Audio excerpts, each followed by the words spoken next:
Back to my channel. ഞാൻ Lisa, മെമ്പർട്ടാണ് manifestation coach and factory wealth coach. എല്ലാവരും ബഹുമാനം ആഗ്രഹിക്കുന്നവരാണ് അല്ലേ? ഭാര്യയാണെങ്കിലും ഭർത്താവാണെങ്കിലും നമ്മൾ പുറത്തോട്ട് ഇറങ്ങിയാലും അധ്യാപകരോ വിദ്യാർത്ഥികളോ പ്രായം ചെന്നവരോ പ്രായം കുറവുള്ളവരോ ഏതൊരു വ്യക്തി ആഗ്രഹിക്കുന്നതാണ് ബഹുമാനം. ബഹുമാനം ആഗ്രഹിക്കാത്ത ആരും തന്നെയില്ല. നമ്മൾ നമ്മളെ ബഹുമാനിക്കുന്നുണ്ടോ? അതിനെക്കുറിച്ചാണ് ഞാനൊന്ന് പറയാൻ ആഗ്രഹിക്കുന്നത്. ഞാൻ ലിസ, മെമ്പർട്ടാണ് manifestation coach and factory wealth coach. ഇതിനു മുമ്പ് ഞാനൊരു വീഡിയോ ചെയ്തായിരുന്നു സെൽഫ് ലവിനെ കുറിച്ച്. അതുപോലെ തന്നെയാണ് സെൽഫ് റെസ്പെക്റ്റ് എന്ന് പറയുന്നത്. നമ്മളെ ബഹുമാനിക്കുന്നുണ്ടെങ്കിൽ നമുക്ക് മറ്റുള്ളവരെയും ബഹുമാനിക്കാൻ കാണും. എന്തെങ്കിലും ഒരു പ്രശ്നം വന്നു വരുമ്പോഴത്തേക്കും സ്വയം നമ്മളെ തന്നെ മോശമായി ചിത്രീകരിച്ചുകൊണ്ട് നമ്മളെ തന്നെ ശപിക്കുകയും നമ്മളെ തന്നെ പ്രാകുകയൊക്കെ ചെയ്യുന്ന അനേക പേരുണ്ട്.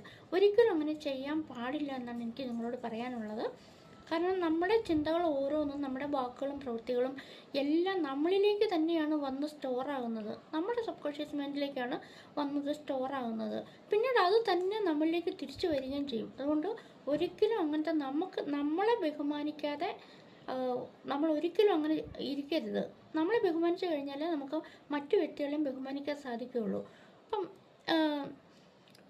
ആരെങ്കിലും നമ്മളെക്കുറിച്ച് മോശം വാക്കുകൾ പറയുകയോ ചെയ്യുകയോ ഒക്കെ ചെയ്തു കഴിയുമ്പോഴത്തേക്കും നമുക്ക് എന്തോ ഒരു വിഷമം പോലെ തോന്നാറുണ്ട്. അതുപോലെ തന്നെയാണ് നമ്മൾ മറ്റുള്ളവരെക്കുറിച്ച് നമ്മൾ പറയുമ്പോഴും അവർ കേട്ടില്ലയോ എന്നുള്ള അല്ല വിഷയം. മറ്റുള്ളവരെക്കുറിച്ച് നമ്മൾ പറയുമ്പോഴും അതേ വികാരം തന്നെയാണ് നമുക്കുണ്ടാകുന്നത്. നമ്മളെക്കുറിച്ച് പറയുമ്പോഴും മറ്റുള്ളവരെക്കുറിച്ച് പറയുമ്പോഴും ഇതെല്ലാം സ്റ്റോറാകുന്നത് നമ്മുടെ മൈൻഡിലാണ് സ്റ്റോറാകുന്നത്. അത് പിന്നീട് നമ്മുടെ ജീവിതത്തിലേക്ക് വിപരീത ഫലങ്ങളായിട്ട് നമ്മുടെ ജീവിതത്തിൽ വന്നു ഭവിക്കുകയും ചെയ്യും. അപ്പോൾ അതങ്ങനെയൊന്നും സംഭവിക്കാതിരിക്കാനാണ് അങ്ങനെ നമ്മളെ തന്നെ റെസ്പെക്റ്റ് ചെയ്യണമെന്ന് പറയുന്നത്. നമ്മളെ ബഹുമാനിക്കാതിരിക്കുമ്പോൾ നമ്മുടെ ആത്മാവിനെയാണ് നമ്മൾ മുറിവേൽപ്പിക്കുന്നത് എന്ന് പറഞ്ഞു കഴിഞ്ഞിട്ടുണ്ടെങ്കിൽ ഒരു വീട് പണിയുമ്പോൾ ആ വീടിന് തൂണും ഭിത്തികളുമാണ് അതിന് താങ്ങി നിർത്തുന്നത് എന്ന് പറയുമ്പോൾ ഈ സ്ഥൂലമായ ശരീരത്തിൽ നമ്മുടെ സൂക്ഷ്മമായ അംശമാണ് നമ്മുടെ ഈ മനസ്സെന്ന് പറയുന്നത്. അത് തന്നെയാണ് മനസ്സിന് നമ്മളാരും കണ്ടിട്ടില്ല, നമ്മുടെ ആത്മാവിന് നമ്മളാരും കണ്ടിട്ടില്ല. പക്ഷെ നമ്മൾ മരിച്ചു കഴിയുമ്പോഴത്തേക്കും എല്ലാവരും പറയുന്നത്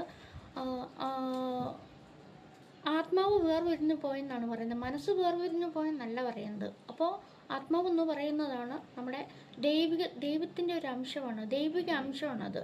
നമ്മൾ വസിക്കുന്നതാണ്. അതെപ്പോഴും പരിശുദ്ധമായിട്ട് ഇരിക്കാൻ തന്നെയാണ് ദൈവം ആഗ്രഹിക്കുന്നത്. അപ്പം നമ്മൾ മരിച്ചു കഴിയുമ്പോഴത്തേക്കും ഇത് നമ്മളിൽ നിന്ന് വേർപിരിഞ്ഞ് അതിൻ്റെ ദാതാവിൻ്റെ അടുത്തേക്ക് തന്നെ അത് തിരികെ ചെല്ലും. അത് മറ്റൊരു വ്യക്തിയിലേക്ക് അത് വീണ്ടും മറ്റൊരു വ്യക്തിയിലേക്ക് അത് പുനർജനിക്കുകയും ചെയ്യും. അപ്പം നമ്മൾ ചെയ്യുന്ന നന്മയൊക്കെ ആയിരിക്കും ആ വ്യക്തി ചിലപ്പോൾ നമ്മുടെ കുടുംബത്തിലുള്ളതായിരിക്കാം, അല്ലെങ്കിൽ മറ്റു വ്യക്തികളായിരിക്കാം. അപ്പം നമ്മൾ കാണിക്കുന്ന നന്മ പ്രവൃത്തികളാണ് നമ്മുടെ ആത്മാവ് നമ്മളിൽ നിന്ന് കൊണ്ടുപോകുന്നത്. അതാണ് മറ്റൊരു വ്യക്തിയിലേക്ക് അത് ജനനസമയത്ത് അത് സന്നിവേശിക്കപ്പെടുന്നത്. പിന്നീടും കാലങ്ങൾ കഴിഞ്ഞ് കഴിയുമ്പോഴത്തേക്കും ഇതേ ആത്മാവ് തന്നെ അതിൻ്റെ ദാതാവിൻ്റെ അടുക്കിലേക്ക് തിരികെ പോവുകയും ചെയ്യും. അപ്പം നമ്മളെ ബഹുമാനിച്ചിട്ടില്ലെങ്കിൽ വേദനിക്കുന്നത് നമ്മുടെ ആത്മാവാണ്. അതുവഴി നമ്മളും ദൈവമായിട്ടുള്ള സ്നേഹബന്ധത്തിൽ തന്നെ നമ്മൾ അകന്നു പോവുകയും ചെയ്യും. ഇങ്ങനെ ഒരുപാട് നമ്മളെ വേദനിപ്പിക്കുന്ന, നമ്മളെ കാത്തിരിക്കുന്ന മോശം പെരുമാറ്റങ്ങൾ, നമ്മൾ കാണിക്കുന്ന മോശം പെരുമാറ്റം, നമ്മളോട് കാണിക്കുന്ന മോശം പെരുമാറ്റങ്ങൾ, ഇങ്ങനെയൊക്കെ ദൈവത്തിൽ നിന്ന് അകന്നു കഴിയുമ്പോഴത്തേക്കുണ്ടല്ലോ നമുക്ക് അങ്ങനെ എന്തെങ്കിലും ഒരു പിഴവ് നമുക്ക് പറ്റിയെന്ന് അറിഞ്ഞു കഴിഞ്ഞിട്ടുണ്ടെങ്കിൽ തന്നെ നമ്മൾ അപ്പം തന്നെ ഓപ്പൺ എന്ന് പറഞ്ഞൊരു പ്രയറുണ്ട്. I am sorry, please forgive me, thank you, I love you. ആ പ്രയർ നമ്മൾ ചൊല്ലിക്കൊണ്ട് നമുക്ക് അതിനകത്തുനിന്ന് കരകയറി പോരാൻ സാധിക്കും. കാരണം നമ്മുടെ ശരീരത്തിൽ ഒരു മുള്ളു കൊള്ളുവാണെങ്കിൽ അതിനെ നമുക്ക് എടുക്കാൻ വേണ്ടിയിട്ട് തൂമ്പായൊന്നും ഉപയോഗിച്ച് അതെടുക്കാൻ പറ്റത്തില്ല, അരുവായൊന്നും ഉപയോഗിച്ചിട്ട് എടുക്കാൻ പറ്റത്തില്ല. അതെടുക്കാൻ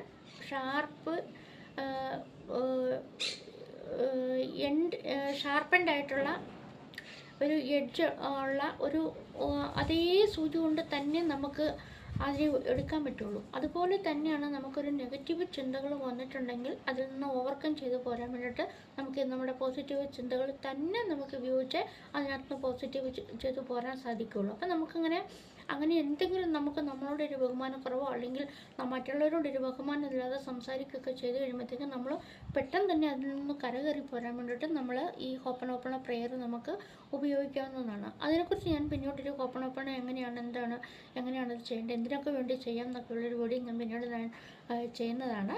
അപ്പം നമുക്ക് അങ്ങനെ അങ്ങനെ അങ്ങനെ നമ്മളെ സ്വയം ബഹുമാനിച്ചുകൊണ്ട് നമ്മുടെ ആത്മാവിനെ സന്തോഷിപ്പിച്ചുകൊണ്ട് നമ്മുടെ ക്രിയേറ്ററോട്, നമ്മുടെ മാതാപിതാക്കളല്ല നമ്മുടെ ശരിക്കുള്ള ക്രിയേറ്റർ, നമുക്ക് ശരിക്കും മാതാപിതാക്കൾ നമുക്കൊരു ജന്മം തന്നു എന്നേ ഉള്ളൂ. പക്ഷെ നമ്മുടെ ഉള്ളിലുള്ള ആന്തരിക അവയവങ്ങളും അതിൻ്റെ പ്രവൃത്തിയും അതിൻ്റെ സ്ട്രാറ്റജിക്കലായിട്ടുള്ള അതിൻ്റെ ഓരോ പ്രവൃത്തിയും അതിൻ്റെ പരിണിത ഫലവും ഇതെല്ലാം നിശ്ചയിച്ചിരിക്കുന്നത് നമ്മുടെ ക്രിയേറ്ററാണ്. അപ്പോൾ ഏതെങ്കിലും ഒരു ചെറിയ പിഴവ് പറ്റിയിട്ടുണ്ടെങ്കിൽ നമ്മൾ ചിലപ്പം കിടക്കപ്പായിൽ എഴുന്നേൽക്കുക പോലും ചെയ്യത്തില്ല. മാതാപിതാക്കൾക്ക് നമുക്ക് ജന്മം തരാൻ മാത്രമേ സാധിക്കുള്ളൂ. അത് ഭൂമിയിലെ ഭൗതിക ജീവിതത്തിന് വേണ്ടിയിട്ട് നമുക്കൊരാൾ അങ്ങനെ ആവശ്യമുണ്ട്. അതുകൊണ്ടാണ് നമുക്കങ്ങനെ ഒരു മാതാപിതാക്കളുള്ളത്. പക്ഷെ അതല്ല നമ്മുടെ യഥാർത്ഥത്തിലുള്ള ക്രിയേറ്റർ. യഥാർത്ഥത്തിലുള്ള ക്രിയേറ്റർ നമ്മളതിനെ യൂണിവേഴ്സ് എന്ന് വിളിക്കും, പ്രപഞ്ചശക്തി എന്ന് വിളിക്കും, പ്രപഞ്ചനാഥൻ എന്ന് വിളിക്കും, ദൈവം എന്ന് വിളിക്കും, അങ്ങനെ പല പേരിലും നമ്മളതിനെ വിളിക്കും. അപ്പോൾ അതിനോട് നമുക്ക് ചേർന്ന് നിൽക്കണമെങ്കിൽ നമ്മുടെ ആത്മാവ് നിർമ്മലമായിരിക്കണം, പരിശുദ്ധമായിരിക്കണം. നമ്മളതിനെ വേദനിപ്പിക്കുകയൊന്നും ചെയ്യരുത്.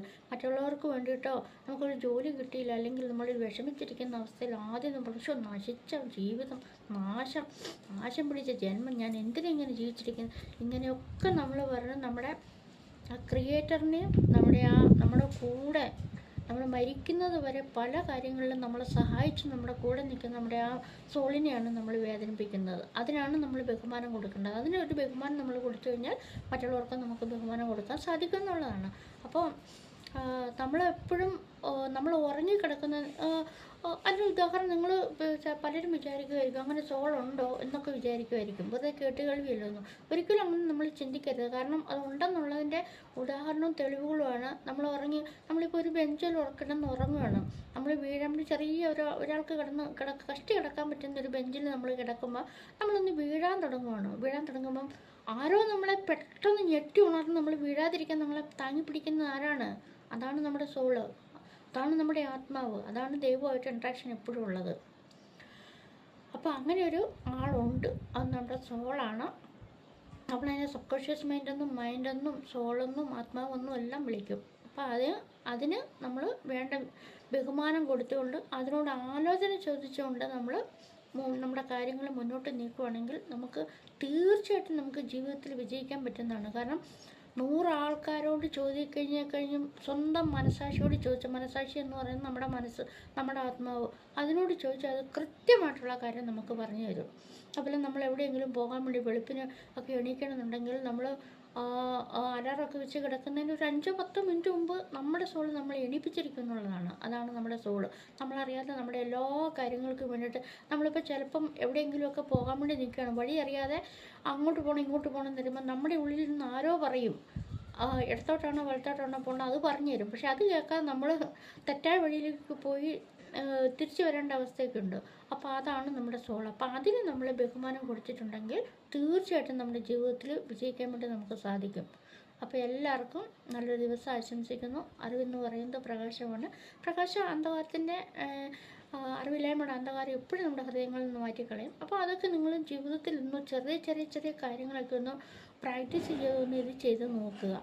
അപ്പോൾ അങ്ങനെ ചെയ്ത് കഴിയുമ്പോഴത്തേക്കും നമുക്ക് ജീവിതത്തിൽ വലിയ മാറ്റങ്ങളും നേട്ടങ്ങളും ഉണ്ടാക്കാൻ സാധിക്കും. ഞാനൊക്കെ പഠിച്ചുകൊണ്ടിരുന്ന സമയത്തും പഠനം കഴിഞ്ഞും ഇതെല്ലാം അപ്ലൈ ചെയ്താണ് ഞാൻ ആഗ്രഹിക്കുന്ന കാര്യങ്ങൾ അപ്പോൾ എനിക്ക് ടൈം വെച്ചിട്ടാണെങ്കിൽ ആ ടൈമിനുള്ളിൽ തന്നെ, അല്ലാന്നുണ്ടെങ്കിൽ ഞാൻ ആഗ്രഹിക്കുന്ന കാര്യങ്ങൾ ചെറിയ കാര്യങ്ങളാണെങ്കിൽ അപ്പോൾ തന്നെ എനിക്കത് ആഗ്രഹങ്ങൾ സാധിച്ചു കിട്ടുകയും ചെയ്യും. നിങ്ങളൊക്കെ എൻ്റെ ജീവിതത്തിലൊന്ന് ഇതൊക്കെ ഒന്ന് ചെയ്ത് നോക്കുക. അപ്പോൾ അടുത്ത വീഡിയോയിൽ കാണുമ്പോൾ എല്ലാവർക്കും നന്ദി, നമസ്കാരം.